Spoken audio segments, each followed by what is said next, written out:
Hello students and welcome back to English class. Today we are going to discuss on the second chapter's poem, that is geography lesson.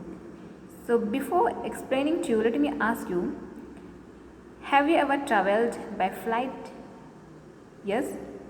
Perhaps some of you may have or may not, that's alright. So in this poem, the poet Zulfikar Ghosh is sharing with us his experience about the view on earth as he went higher and higher into the sky. Okay, so let me read and explain to you. When the jet sprang into the sky, it was clear why the city had developed the way it had, seeing it scaled 6 inches to the mile.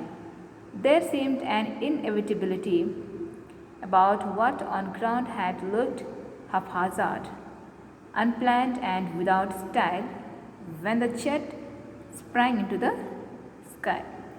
So here the poet is sharing with us his experience that when he was in the sky, what he found? He found the city very small and everything looked haphazard, means unplanned and without any style. Okay, nothing he could see clearly. Now next stanza. When the jet reached 10,000 feet, it was clear why the country had cities where the rivers ran and why the valleys were populated. The logic of geography, that land and water attracted man, was clearly delineated. Delineated means shown. Okay. When the jet reached 10,000 feet. So in stanza 2, the poet is explaining and sharing with us that when he was flying 10,000 feet above the ground, at the height of 10,000 feet, he could see everything clearly.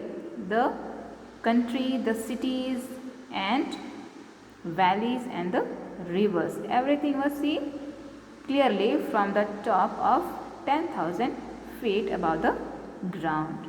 Okay. Now let us see the third stanza. When the jet rose 6 miles high, it was clear the earth was round and that it had more sea than land. Now when he flew more higher, up to 6 miles higher from the ground, what he could see? He could feel, he could see that earth was round and he could view that sea was more than the land. Okay? That means what? There were more number of seas than the land. Okay? Next, but it was difficult to understand that the men on the earth found causes to hate each other, to build walls across cities and to kill. From that height, it was not clear why. So now the poet is telling us that he finds it difficult to discover why actually, what is the reason the people fight with each other, hate each other and build walls instead of building the bridges and remaining unitedly on beautiful place like earth, which has got beautiful sceneries, mountains, rivers and land. So this is all about the poem Geography lesson. And as a homework I give you, you have to learn the first stanza. Okay, this is the homework. You have to learn the first stanza and you also have to remember the name of the poet. Okay, thank you and have a nice day.